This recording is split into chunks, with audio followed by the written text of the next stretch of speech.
Inalok ni PNP Chief Ronald De La Rosa na sa PNP Custodial Center ikulong si Senator Laila De Lima sakaling matuloy ang pag-aresto sa kanya.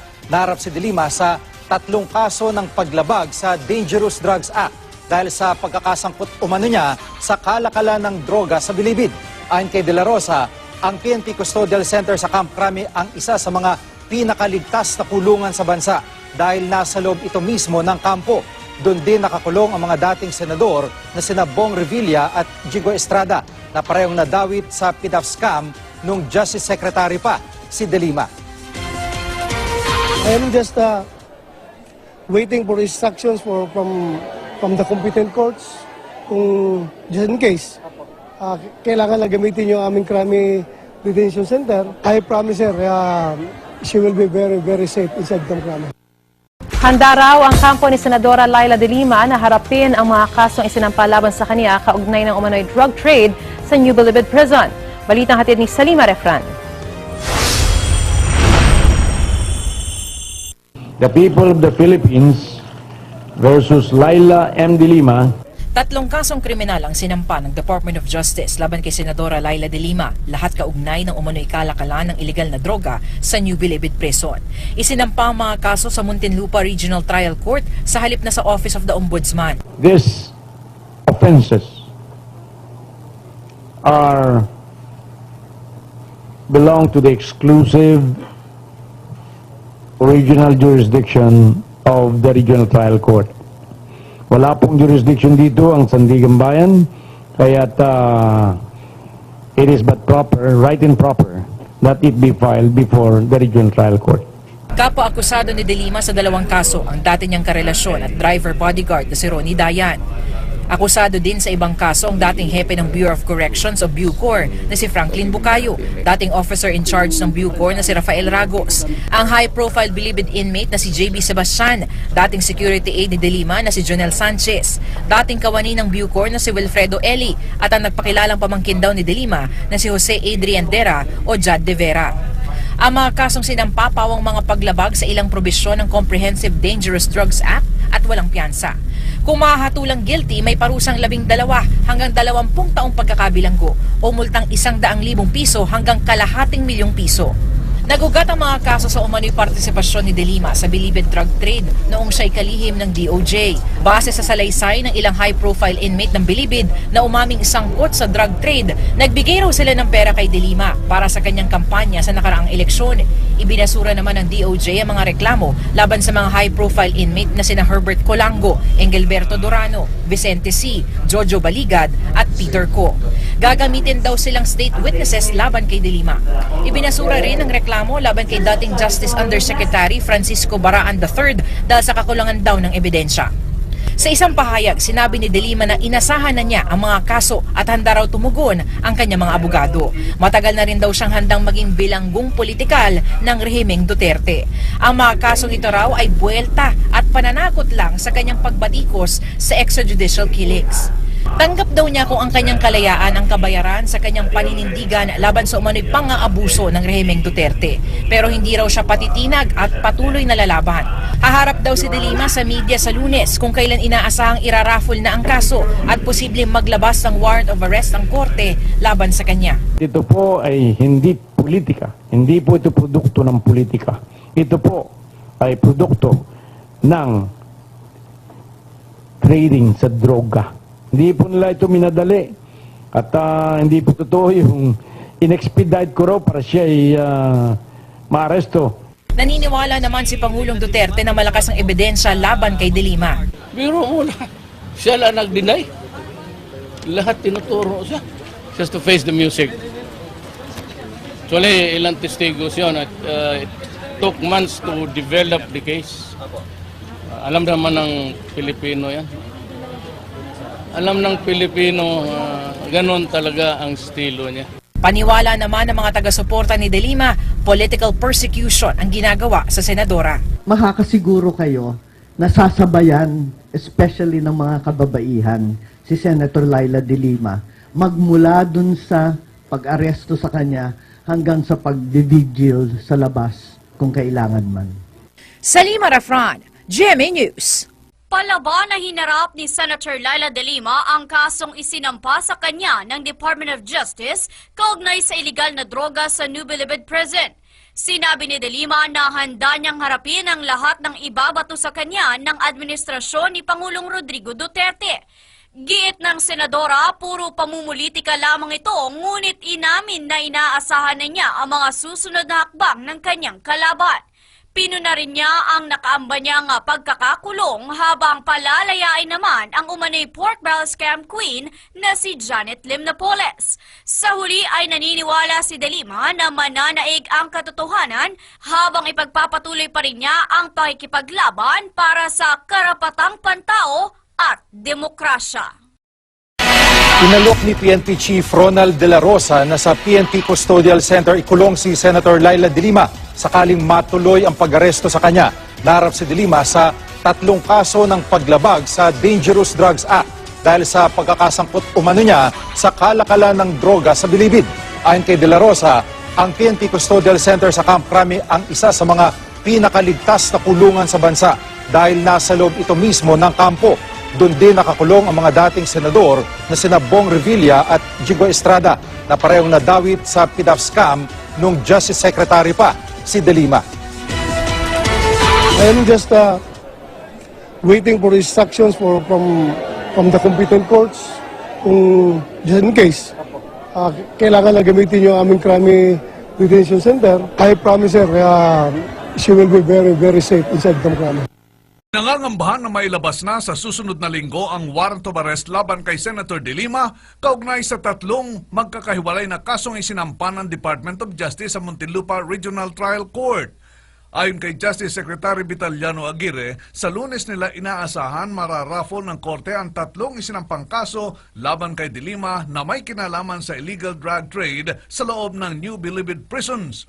Bukod kay De Lima, kasama rin sa kinasuhan ang dating niyang driver, bodyguard, lover na si Ronnie Dayan, dating Bucor Director Franklin Jesus Bucayo, ang umano'y bagman ni Bucayo na si Wilfredo Eli, NBI Deputy Director Rafael Ragos, JB Sebastian, isa sa high-profile inmate sa NBP at ang dating aide ni De Lima na si Jonel Sanchez. Kinasuhan ang senadora ilang oras makaraang tanggihan ng Court of Appeals ang hirit niyang TRO upang pigilan ng Department of Justice sa pagsusulong ng mga kaso laban sa kanya. Kaso laban kay Senator Laila De Lima, malinaw raw na minamadali na ng gobyerno. Detalye mula kay Eagle News reporter Mean Corbera. Labag daw sa proseso ng batas at due process ang balak ng Department of Justice na idiretso na sa Regional Trial Court ang kasong may kaugnayan sa illegal na droga laban kay Senator Laila De Lima. Ayon kay De Lima, ito yung independent body raw kasi ng independent body ang ombudsman na may jurisdiction sa mga government officials at hindi makakuha ng gobyerno ng paborableng desisyon hinggil dito.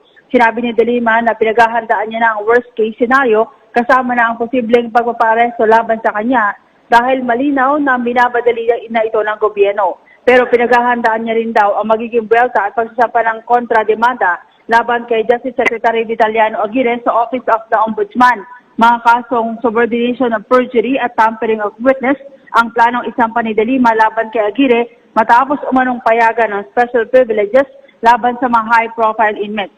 Nakakuha raw siya ng kopya ng memorandum na in-issue ni Bureau of Corrections Chief Benjamin de los Santos para maibalik ang electronic gadgets ng mga bilanggong tumestigo laban sa kanya. Illegal anya ito at hindi dapat ginagawa ng isang Secretary of Justice ang pagbibigay ng special treatment sa mga bilanggo. Narito ang bahagi ng pahayag ni Senator Laila De Lima. Diba dati ko na ho sinabi yan sa inyo, yung advance info from DOJ na talagang binibilisan na nila at yung pagpalabas ng at ang masama nito at ito po ay magiging maling hakbang. Meron daw ilan-ilan na kaso na sa ombudsman nila ipapadala pero meron din daw dadalhin sa regular courts. Alam po nila yan na hindi po yun yung tamang pamamaraan. Pero yun daw ang gagawin.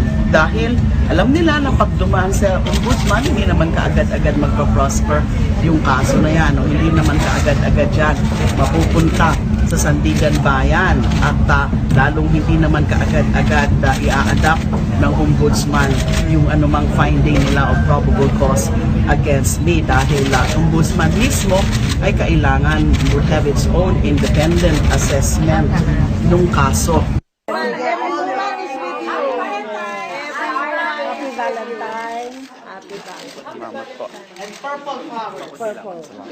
Purple woman. This is the new red. Para sa araw ng mga puso, mga purple na bulaklak ang iniabot ng mga kaibigan ni Senadora Laila de Lima para sa kanya. Kinabitan din siya ng plastic na posas. Simbolo raw ito ng di nila pag-iwan sa Senadora sa gitna ng inaasahang pag-aresto sa kanya. Ang plastic na ito ay kasing plastic ng mga akusasyon sa kanya. Correct. Walang ebidensya, plastic lahat. Ang Senadora naman di raw manlalaban oras na dumating ang arresting team. Hindi po ako tatakas. Hindi po ako magtatago. Hindi po ako pupunta ng ospital. Hindi po ako magwi-wheelchair, magne-neck brace. Pero may hiling ang Senadora oras na makulong siya. Ilagay daw sana siya sa ligtas na pasilidad lalo't marami raw ang banta sa kanyang buhay. Ang pakiusap ko lang po, sakali lang po mangyari na, God forbid, yung eventuality na yan, ay sana ilagay naman ako sa isang lugar na magiging safe and secure ako. Because marami na hong mga nangyayari, di ba? Pinapapatay din sa loob ng selda. So what is another EJK?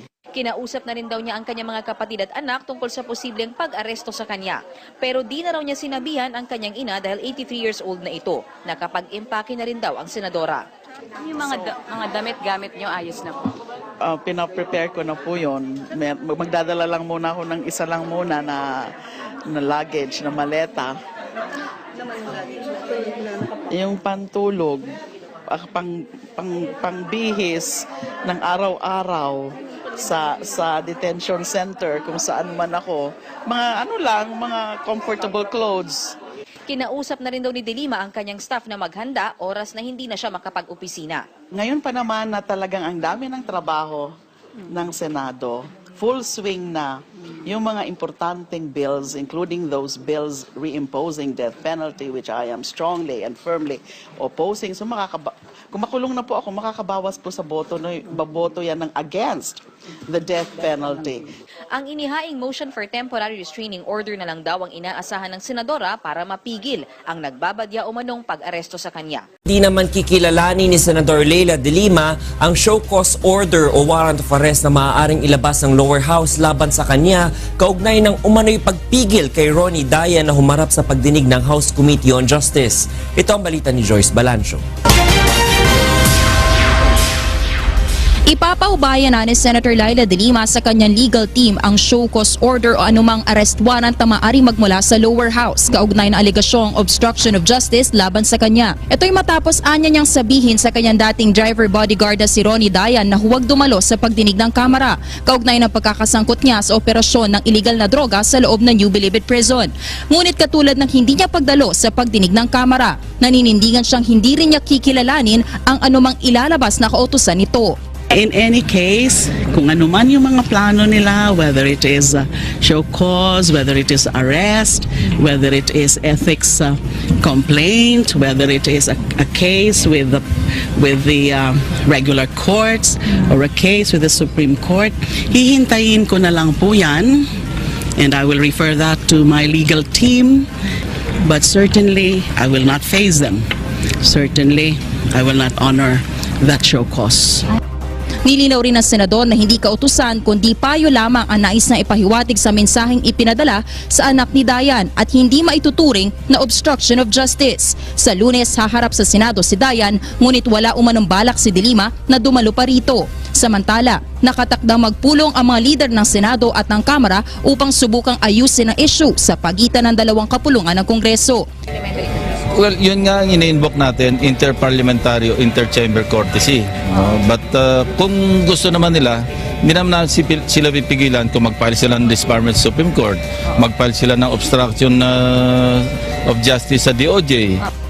Tiniyak naman ni Senate President Aquilino Pimentel III na dadaan sa tamang proseso ang anumang ipapadalang kautusan sa kanila ng Kamara. Kung dumaan sa Office of the Senate President, it will be referred to the plenary in the reference of business. Nagbanta ang Kamara na ipapaaresto si Senador Leila de Lima kapag nabigo itong sagutin ang show cause order na ilalabas ng House Committee on Justice hinggil sa pagkakadawit ng senadora sa umano'y paglaganap ng iligal na droga sa New Bilibid Prisons o NBP. Ito ang balita ni Grace Cassie. Anumang oras ay lalabas na ng House Committee on Justice ang show cause order laban kay Senator Leila de Lima. Ito ay upang bigyan ng pagkakataon ng senadora na ipaliwanag ang kanyang panig sa isyu ng paglaganap ng iligal na droga sa New Bilibid Prison. Ngunit kapag binaliwala ni Senator de Lima ang show cause order, desidido si House Speaker Pantalon Alvarez na iparesto ang senadora. I'm not discounting also the possibility of prudential of warrant of arrest. The House Sergeant at Arms will serve the warrant to Senator de Lima. Naniniwala ang liderato ng Kamara na tinangkang pigilan ni de Lima ang kanilang investigasyon nang utusan nito ang dating aide na si Ronnie Dayan na huwag humarap sa pagdinig. First time dito nangyari na mayroong senator na nakialam sa proceedings ng House. Wala pang senador na gago na nag-advise doon sa witness ng House of Representatives para magtago. Sinabi naman ni House Majority Floor Leader Rudy Fariñas na maaari nilang ireklamo sa Senate Committee on Ethics ang senadora, sampahan ng kasong kriminal at patanggalan ng lisensya bilang abogado. Member of the bar siya, officer of the court yan, officer din sa amin. She should not advise a person to be a fugitive of justice or to go in hiding. Grace Casin, UNTV News and Rescue, House of Representatives. Hi, good afternoon. Sir, may show cause order na po bang nilabas for Senator de Lima? I have to check with Chairman Umali kung meron namin show cause order. Pero may nag-move yata during the last hearing. I don't know what the committee has decided. Sir, kung sakali hindi niya sundin yung show cause order, ano pwedeng mangyari? Well, marami, no? The committee can recommend for the issuance of warrant of arrest. Will you approve that, sir? Most likely, yes. Sir, hindi ba magkakaroon ng problema? Kasi nga, she's a senator, she's a member of the Senate na co-equal. She acted not in